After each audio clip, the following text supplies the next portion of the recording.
Avec Dieudonné, Al Capone, il n'est pas tombé pour grand banditisme, il est tombé pour fraude fiscale. Si on peut pourrir la vie de Dieudonné, qui est indigne de se produire sur des infractions qu'il a commises par ailleurs, eh ben écoutez, faisons-le. Il faut me pourrir la vie, pourrir l'existence. Non mais c'est bien de se remémorer ce qu'ils ont dit. Récemment, la presse de propagande par la voix du très médiocre journal Le Nouvel Observateur, je sais que vous ne connaissez même pas, plus personne ne regarde ce torche-cul, subventionné, les mecs qui perdent du fric, et donc ils ne sont pas viables. Dans la jungle, normalement, c'est le genre de bestiaux qui crèvent, quoi, qui se fait bouffer par les autres. Mais là, bon, tu sais, il est là, il traîne la patte, il est là... C'est dégueulasse même à regarder, quoi. Ils ont été très très explicites à mon endroit. Ils ont dit plus vite on en finira avec Dieudonné, plus vite on en finira avec la contamination des esprits. Il ne serait ni utile, ni juste, ni cohérent, après l'avoir combattu en janvier, comme il se devait, évidemment, il fallait le faire, de renoncer 3 mois plus tard à poursuivre la lutte. Donc c'est un véritable combat, avec tout l'appareil d'État au service de cette guerre qui m'est déclarée. J'aimerais que vous le sachiez quand même. Ça a commencé d'ailleurs, et c'est pas moi qui ai dit le mot combat, c'est Manuel Valls. C'était à l'université d'été du Parti Socialiste, écoutez-le.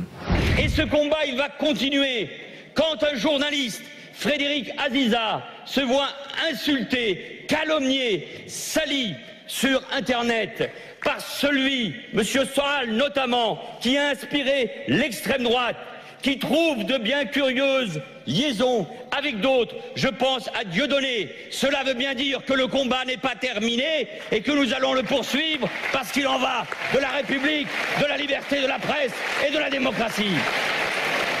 Donc voilà, c'est un combat qui est mené contre moi, avec tout l'appareil d'État au service de cette guerre déclarée. Bon, le Parti Socialiste a quasiment disparu, mais Manuel Valls est Premier ministre. Donc là c'est chaud. Dernière attaque en date, la société qui produit mes spectacles a reçu 20 lettres accusées de réception d'un organisme qui se nomme Centre National de la Chanson et des Variétés et du Jazz. Alors j'ai dit tiens super, ils nous envoient un DVD, un CD parce que j'aime le jazz. Ah, j'adore ça, bon, c'est mon truc, quoi. Et je comprenais pas. Alors j'ai pris un des feuillets, au hasard, et enfin ils sont tous comme ça. Et en fait, non, c'est titre des recettes. Donc ils m'envoient des trucs. Alors j'ai dit merde, qu'est-ce que c'est que ce truc? Parce qu'ils me considèrent maintenant comme faisant partie de la variété, de la chanson et du jazz. Alors c'est bizarre.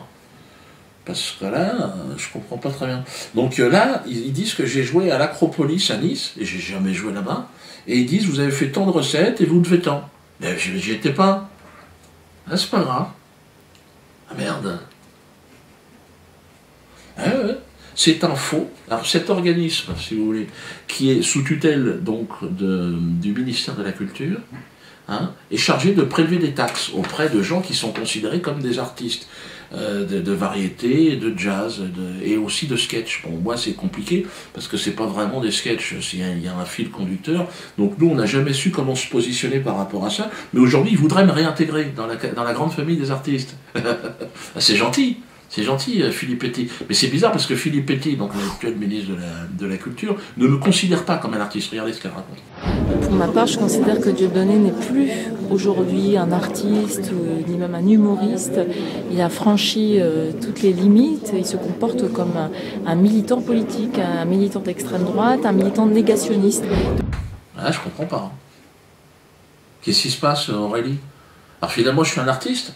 Quelque part, moi, ça m'intéresse de rentrer dans une case, si c'est possible. Mais il faut que j'aie un courrier signé d'Aurélie Philippe Petit. Je suis un artiste ou pas de jazz?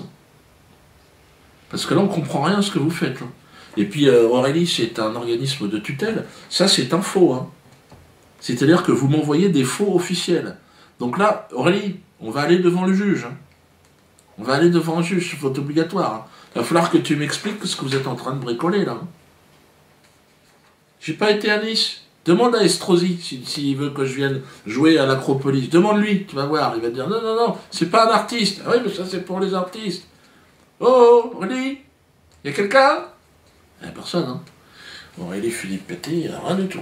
Là, Mais c'est vrai que c'est extrêmement étonnant. Voilà le type, si vous voulez, on se sert de tout ce qui peut exister, si vous voulez, pour faire pression de manière complètement illégale. D'ailleurs, mes avocats préparent une contre-attaque. Manu, tu vas la sentir. Tu vas la sentir. Profites-en bien, les petits fours et les coupes de champagne, là, parce qu'à un moment donné, même moi, j'ai dit non, c'est trop. Ah, c'est trop. En même temps, je leur ai dit, allez-y, évidemment. Mais là, à mon avis, ce qui va t'arriver dans la tronche, c'est quand même du... À côté, les comptes en Suisse, je crois que c'est rien du tout. Parce que là, on tient un petit truc, ça devrait quand même te plaire. Et surtout plaire à l'opposition. Je pense qu'ils devraient aimer se servir de ce qu'on va leur donner sur un plateau. C'est dans 2 semaines, 3 semaines. Je ne peux pas en dire plus parce que je laisse la primeur à mes avocats. Ils sont contents, ils sont surexcités. Quand ils pensent à toi, ils voient des choses importantes. Pour eux et pour moi aussi. Donc c'est très très bien comme ça. Alors, je pars en tournée, n'en déplaise évidemment à Manu, à El Blancos. Bon, Manu, là ils sont de plus en plus nombreux. Tous les scores, à chaque fois qu'on va dans une ville, on n'avait jamais fait ça jusqu'à présent. Donc là on continue avec Le Havre, Rennes, Brest. Donc ça sera cette semaine, donc dépêchez-vous. Strasbourg la semaine prochaine, Mâcon, Saint-Étienne, Clermont-Ferrand. De toute façon, tout va s'afficher, hein. Dépêchez-vous. Lyon. Alors évidemment, alors la sortie de la BD aussi. Je vous l'avais promis la semaine dernière, elle est là. Ça fait un bout de temps que vous l'attendez. Cette BD, je l'ai écrit avec Alain Soral et Zéon, et c'est le tome 2. Au-dessus, c'est le soleil. Au-dessus, il n'y a personne. Donc celle-là aussi, profitez-en tant que c'est encore autorisé, parce qu'à mon avis, ils vont essayer d'interdire cette BD aussi. Tout ce que je vous propose est interdit, sachez-le. Ce t-shirt, c'est interdit. Ce t-shirt, le mur. Spectacle interdit 3 fois par le Conseil d'État. Donc, ce sont des pièces uniques, des pièces de collection quasiment. Donc même les collectionneurs, même ceux qui ne m'aiment pas, investissent là-dedans. Une pièce comme ça, sur le marché noir dans 20 ans, c'est 14 000 €. 14 000. Une BD comme ça, 150 000 €.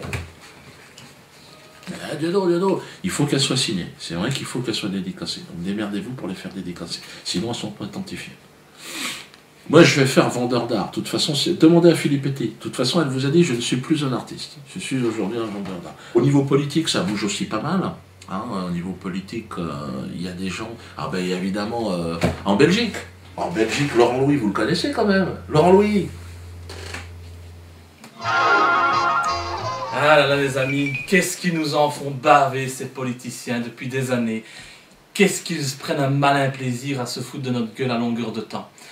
Ça fait des années qu'ils nous mentent, ça fait des années qu'ils nous promettent monts et merveilles, et à part des emmerdes et des taxes, on ne voit rien venir.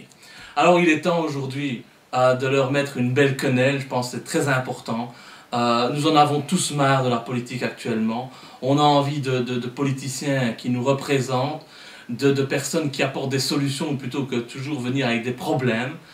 Alors, le 25 mai, il sera temps, en France et en Belgique, le moment sera venu de leur mettre une belle quenelle, très important.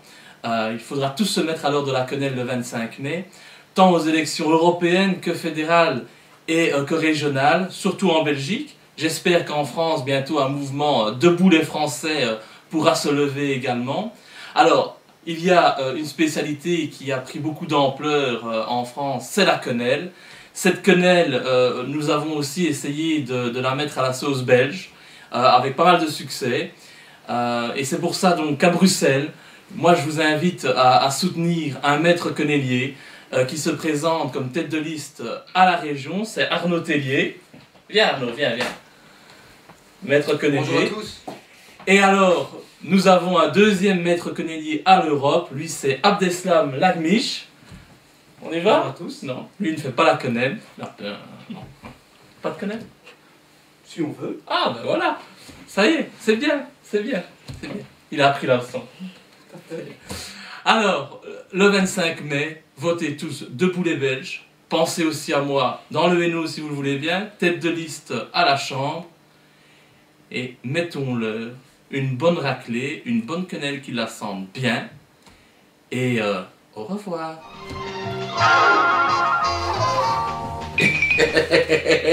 Sacré Laurent. Bon, bah ouais, c'est vrai que c'est intéressant, hein, ça bouge un petit peu partout. Laurent, vous l'avez vu, ce qui était extraordinaire, j'avais aimé ce passage, notamment à l'Assemblée, où il est monté, il a parlé, enfin, regardez. Merci, monsieur le pédophile, le Premier ministre, pardon. Ça suffit maintenant. Ça suffit, monsieur Louis. Je vous remercie, il me reste juste une chose à faire, et je crois que le Parlement le mérite bien, c'est ceci. Je pense que le système en a bien besoin. Qu'est-ce qu'une quenelle? C'est évidemment quenelle dans le fion du système. C'est un geste anti-système, hein, comme l'a très bien précisé d'ailleurs Anelka, Anelka et les autres. Anelka, je te salue, mon frère. Tu es évidemment le bienvenu le 21 au bal des quenelles. Anelka sera là. En tout cas, il est invité, mais il y en aura plein. On m'envoie aussi énormément d'humoristes. Maintenant, c'est le passage obligatoire. Crache à la gueule de Dieudo, tu seras invité sur France 2, sur TF1, sur toutes les merdes de télé, toutes les émissions de merde, putain. Les jeunes humoristes, ne faites pas d'émissions de télé, jouez sur scène dans des petits théâtres devant 2, 3, 20 personnes, mais ne cherchez pas à faire ça, regardez.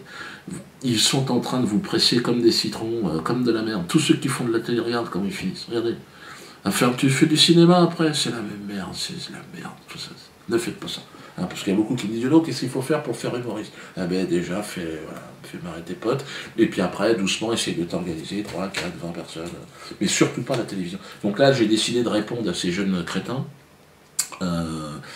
humoristes, mais par l'intermédiaire donc de mon neveu. Hein, il s'est spécialisé là-dedans, c'est de son âge, donc il va répondre à tous ces humoristes. Moi, j'ai autre chose à foutre, franchement. Parce qu'il y en a plein, ils veulent me parler, mais je les connais pas, je sais même pas ce qu'ils font. Donc, je sais plus, il y a, comment il s'appelle l'autre, Maserati, là, et puis je sais pas quoi, enfin, on s'en fout. Donc là, il va répondre à tous ces gens-là. Bah écoutez, je vous laisse parce que c'est pas le tout, mais quand même du boulot. Non, faut plus toucher, faut plus toucher. Les productions de la haine, bonjour. Jérémy Ferrari. Non, je me moque pas, non, je me moque pas. Puis tu sais, moi, quand toi et tonton, je suis plus objectif. Hein. En tout cas, je voulais dire, ton nom là, ça va pas du tout. Hein. Et non. Pense Guitry, sois honnête.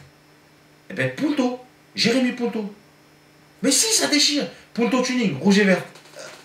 Oui, j'ai vu ce que tu fais un peu. Ben, je dirais pas faut que tu te suicides, mais essaye. T'es meilleur que moi.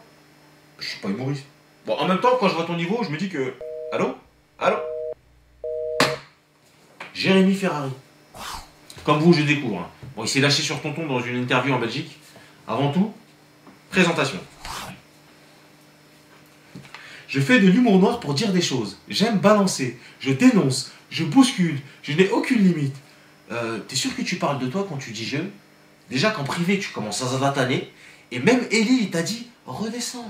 On n'a peut-être pas aussi, enfin je veux pas faire le prétentieux, la même notoriété. Et quand, non mais je vous assure que je suis pas du tout prétentieux. Je crois pas. Non. Non mais souvent ça a une ampleur quand t'es un peu plus connu et que tu dis des trucs, ça prend une ampleur. La caisse de résonance est plus forte. Tu le dis toi-même, tu jouais devant 3 personnes avant d'être la gagnante de la Starac de l'humour. Hein. Et puis s'il vous plaît les gars, arrêtez de l'appeler le prince de l'humour noir. Vous allez le vexer. Dans sa tête, le gars, c'est le roi. C'est facile, Jérémy. Sur scène, tout le monde s'accorde à dire Dieudo a la capacité de produire du miel. Toi, de l'ignoble aspartame. Tu fais des trous dans le cerveau avec ton spectacle sur les religions. Hein. Provocateur.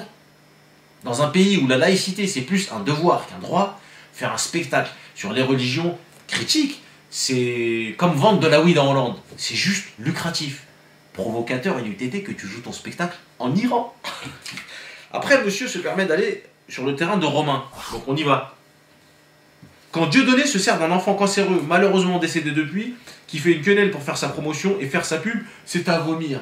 Mais qu'est-ce que tu racontes? Qu'est-ce que tu racontes? Romain, c'est le genre de gars qui fait une quenelle devant la machine à rayons. Hein, ça, c'est une pleurniche qui n'est pas digne de lui. Hein. Et en plus, Dieudo, il lui a dédié Métastase de son vivant.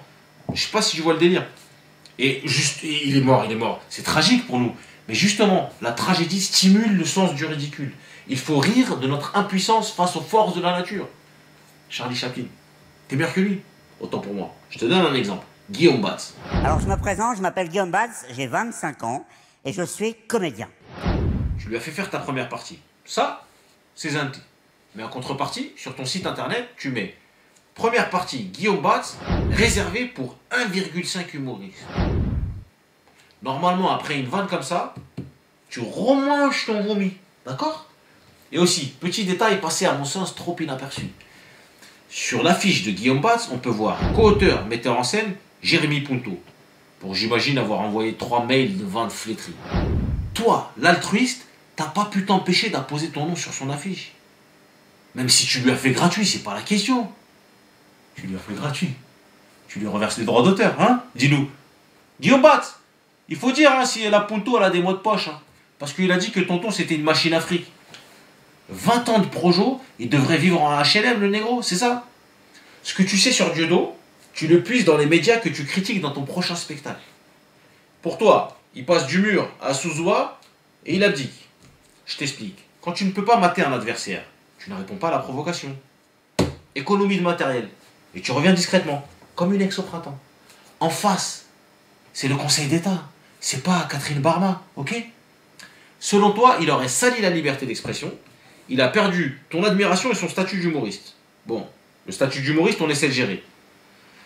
Par contre, ton admiration, ici à la prod, c'est ambiance France Télécom. Il dit non, du tout. T'es pas ouf, toi. Hein, franchement. Bon, j'arrête parce que je crains les représailles. Nous, il y a les dieudonnistes en colère. Lui, c'est les Ferrarettes enragés. Bon, plus ou moins, il est l'agent commercial des Ferrarettes. Ma mère est très fan de Claude François et je sais pas, c'est parti comme ça sur une déconne avec les Claudettes et tout ça. Et puis il y a un groupe qui s'est créé un petit peu au départ en se marrant qui s'appelait les Ferrarettes. Au départ c'était pour me faire sourire. Et puis ce groupe a grandi, a grossi. Puis c'est un temps, je crois qu'elles sont 1000 ou 1500. Et partout où je vais, il y a toujours des Ferrarettes quelque part, machin, qui observent, qui épient et qui sont. C'est hyper touchant et voilà, c'est assez rigolo. Franchement, Jérémy Ferrari, il est trop beau quoi. Donc les filles, si vous voulez venir à l'association, c'est 180 € par mois. Et vous pouvez bénéficier pour la Ferra Night. Et ça veut dire que Jérémy Ferrari sera devant le miroir pendant 24 heures. Il met ce spectacle en boucle. Et puis ben, nous, on est loin derrière. Et puis bon, ben, si vous avez la chance, si vous êtes une belle femme comme moi, je ressemble à Beyoncé. Ben peut-être... Bon, c'est pas vraiment... C'est plus... Mais, il fait le nose fucking. Bon, après la Punto, elle embraye sur Ruquier.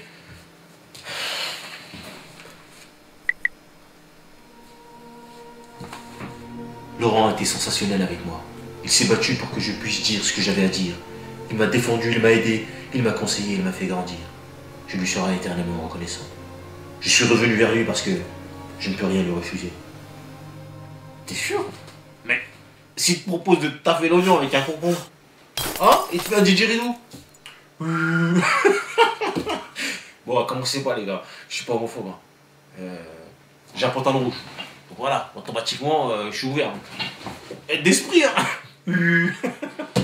Bon, j'ai mes Punto là. Même avec moi, les clashs, oublie ça. C'est le printemps, moi j'ai de l'ouvrage au potager. Personne ne veut te parler ici, d'accord? Et puis apparemment, t'es ceinture noire en truc de chinois.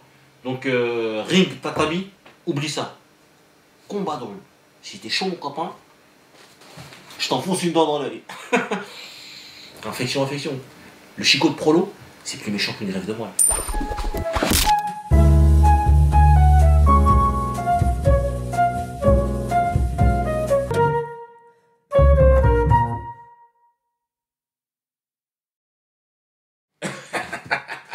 Ouais, c'est le t-shirt Le Mur, le spectacle interdit, qui va bientôt sortir en DVD. Avec, il y aura 3 spectacles dedans, il y aura Le Mariage pour tous et puis il y a Souzoua.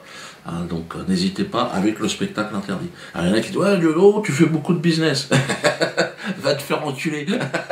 À ton avis, c'est quoi l'indépendance? Si je peux dire ce que je veux, c'est que je m'organise. Moi je suis pas subventionné par l'État, t'as compris qu'ils veulent même pas me donner le RSA. Bon cela dit c'est logique, aujourd'hui pas besoin du RSA. Alors Valls, vous savez c'est notre ami, il y a le Blancos. Ouais, le Premier ministre, hein, on a fait une vidéo la dernière fois. Alors, chers amis des bas-fonds, amis de l'arrière-garde de la République bananière, vous vous souvenez que c'est comme ça que vous avez été défini par Manuel Valls, souvenez-vous. Soyez fiers d'être juifs et français, soyez fiers de le proclamer au monde.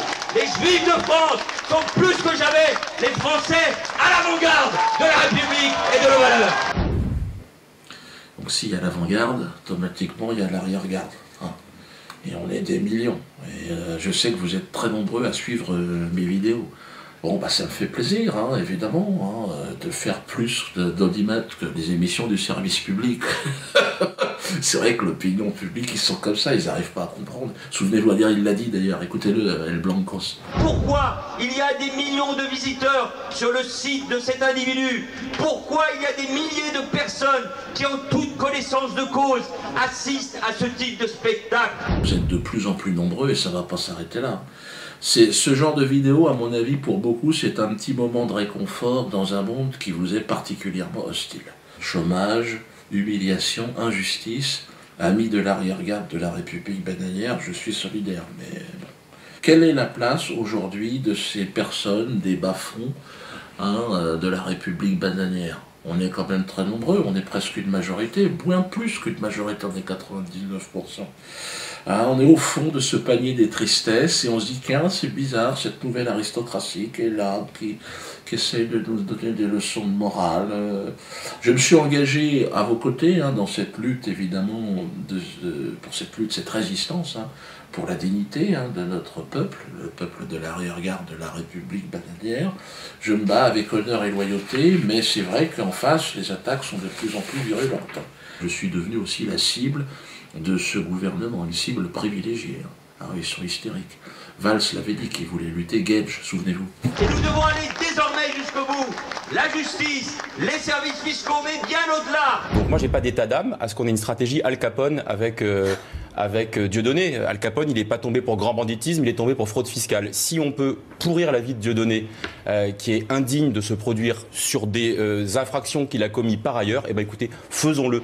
Il faut me pourrir la vie. Pourrir l'existence. Non mais c'est bien de se remémorer ce qu'ils ont dit. Récemment, la presse de propagande par la voix du très médiocre journal Le Nouvel Observateur, je sais que vous ne connaissez même pas, plus personne ne regarde ce torche-cul, subventionné, mais qui perdent du fric, et donc ils ne sont pas viables. Dans la jungle, normalement, c'est le genre de bestiaux qui crèvent, quoi, qui se fait bouffer par les autres. Mais là, bon, tu sais, il est là, il traîne la patte, il est là... C'est dégueulasse même à regarder, quoi. Ils ont été très très explicites à mon endroit. Ils ont dit plus vite on en finira avec Dieudonné, plus vite on en finira avec la contamination des esprits. Il ne serait ni utile, ni juste, ni cohérent après l'avoir combattu en janvier, comme il se devait, évidemment, il fallait le faire, de renoncer 3 mois plus tard à poursuivre la lutte. Donc c'est un véritable combat, avec tout l'appareil d'État au service de cette guerre qui m'est déclarée. J'aimerais que vous le sachiez quand même. Ça a commencé d'ailleurs, et c'est pas moi qui ai dit le mot combat, c'est Manuel Valls. C'était à l'université d'été du Parti Socialiste, écoutez-le. Et ce combat, il va continuer quand un journaliste, Frédéric Aziza, se voit insulté, calomnié, sali sur Internet par celui, M. Soral notamment, qui a inspiré l'extrême droite, qui trouve de bien curieuses liaisons avec d'autres. Je pense à Dieudonné. Cela veut bien dire que le combat n'est pas terminé et que nous allons le poursuivre parce qu'il en va de la République, de la liberté de la presse et de la démocratie. Donc voilà, c'est un combat qui est mené contre moi, avec tout l'appareil d'État au service de cette guerre déclarée. Bon, le Parti Socialiste a quasiment disparu, mais Manuel Valls est le Premier ministre.